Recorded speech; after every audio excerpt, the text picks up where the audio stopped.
Hello, everyone. I wish I could be there with you right now. I have gone back to my calendar and I actually am scheduled. I make sure that I put it on my calendar to be able to attend the BFSA executive meeting in November and December.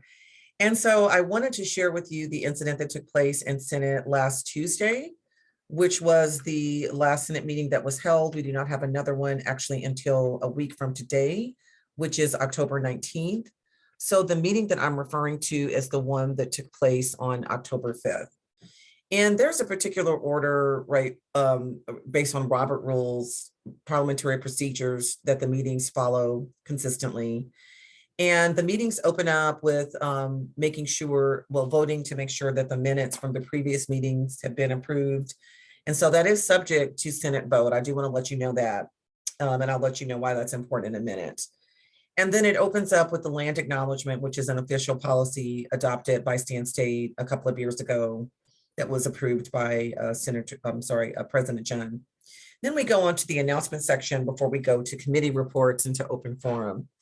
And so I was front and center, like, it's virtual. A lot of us multitask because these meetings are 2 hours long. And a number of people, everyone wasn't fully engaged in the space, like full disclosure, because they were multitasking.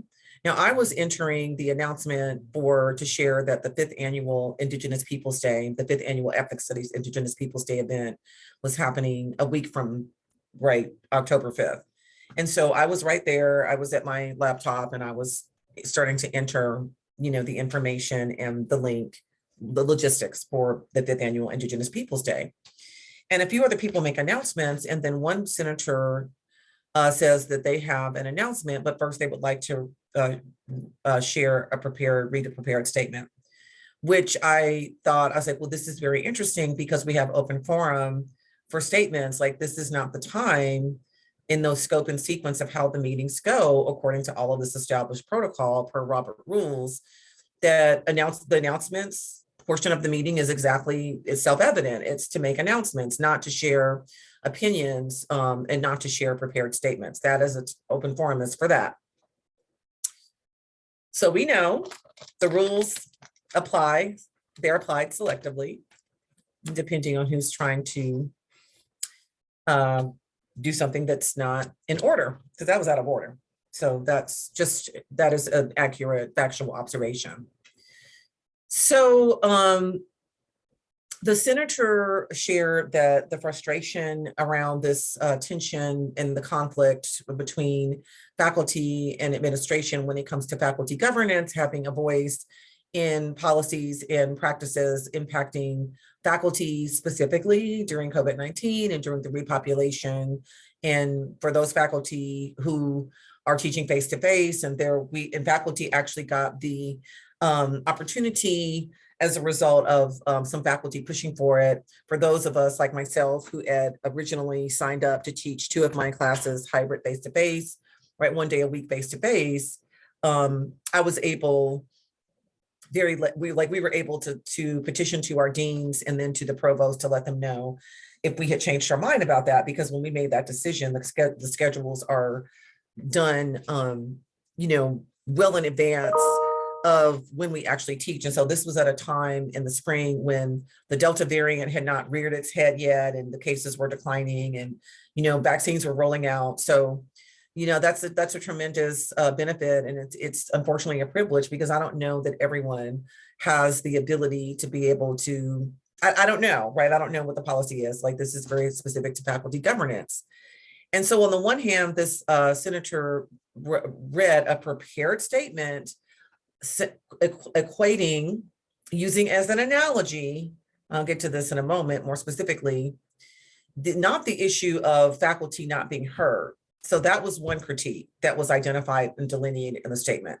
The second critique was that in the instances where administration was listening to faculty input and was making changes and adjusting and modifying policies, right, per faculty input, the senator then claimed or alleged that the administration does not credit faculty.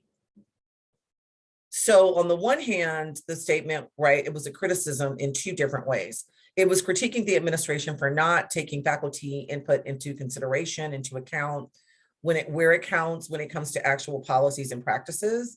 But then on the other hand, it was critiquing faculty or administration because when administration is taking faculty voice into consideration as part of shared governance, then this particular senator, who's the faculty member, who is the member of the academic senate, they were not a guest, accused the faculty of not credit, or accused the administration of not giving faculty due credit. So then this senator doubled down on the second critique. And what they did was they compared administration not giving faculty credit for the ideas and the suggestions put forth by faculty with, quote unquote, slaves in South Carolina.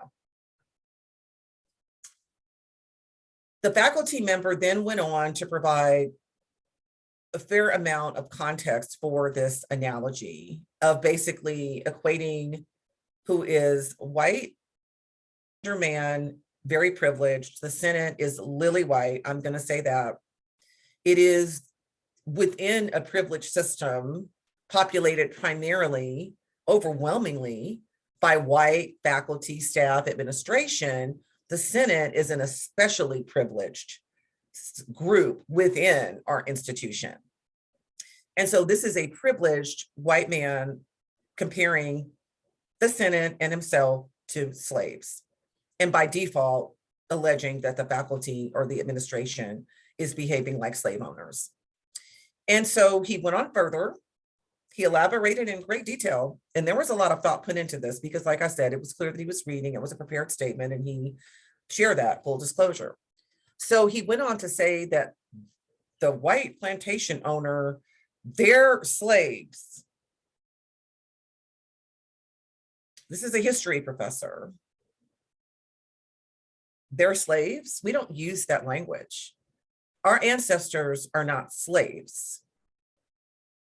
Our ancestors were not property. They weren't chattel.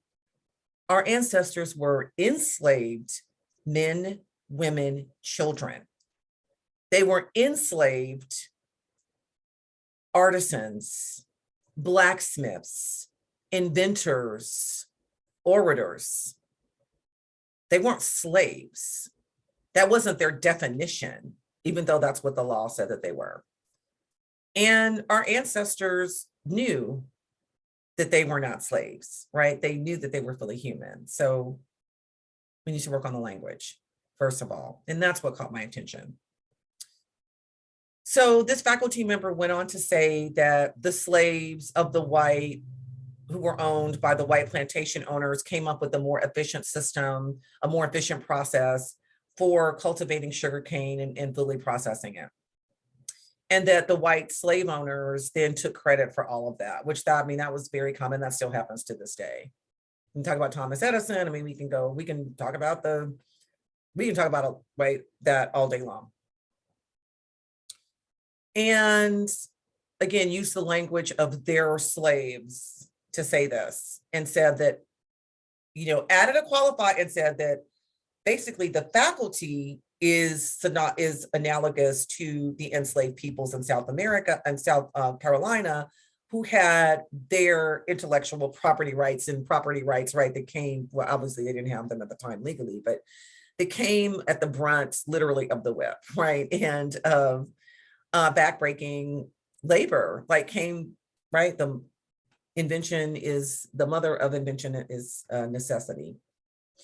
And so this faculty member was using this analogy to say that the faculty members are being treated like slaves by the administration, because in the instance when administration does put into practice or make adjustments, any suggestions made by faculty, they do not give proper credit. And that's what he equated with being slaves. And so there were also specifically, and I want to give you a little bit more context, that during that meeting, the SEC, or the Senate Executive Committee, voted for the first time in my knowledge to have messages in the public chat become a part of public record.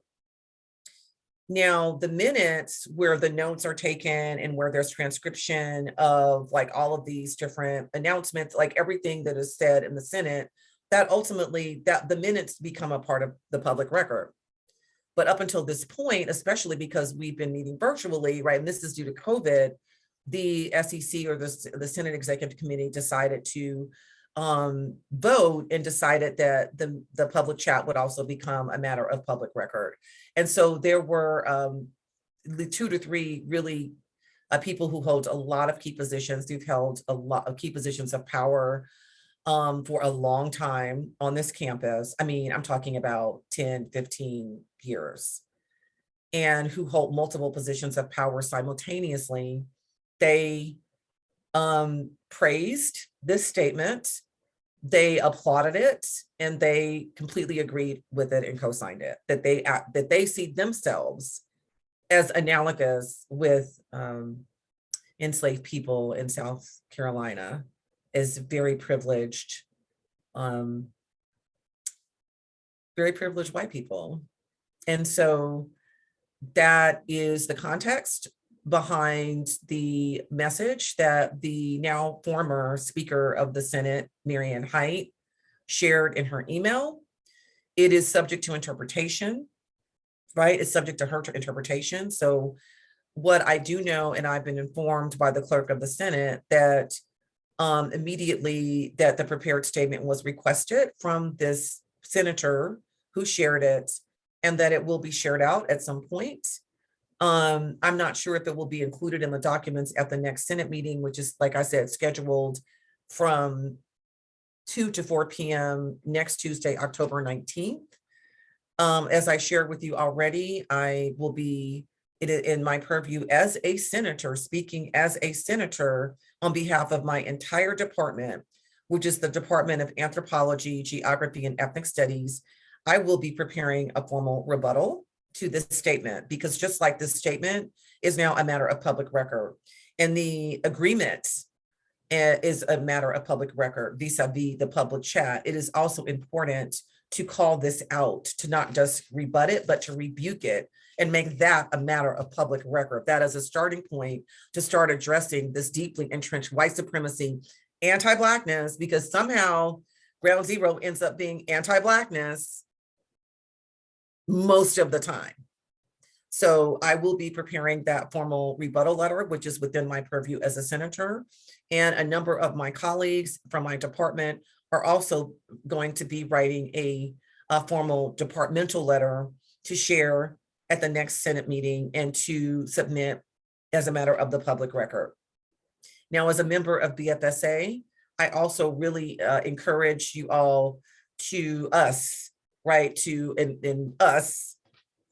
write a formal letter of rebuking and rebutting this as well, because just right to have all of this be a matter of public record, to have this submitted to Minerva Perez, which I can do and share that with her, to be submitted in the Microsoft Teams area that's designated for Senate, and that's designated for all of those for all of materials for every meeting, and to also have some of you come and to be ready to speak at the next Senate meeting, because I do think it is important to address this as soon as possible and to just not let it kind of fall by the wayside, because I mean, this is where silence many times is construed as, if not as consent or as agreement, as concession. Oh, we're just going to let it pass, and we're not going to let it pass. So that's it. If you have any questions, don't hesitate to reach out to me, and I will see you soon.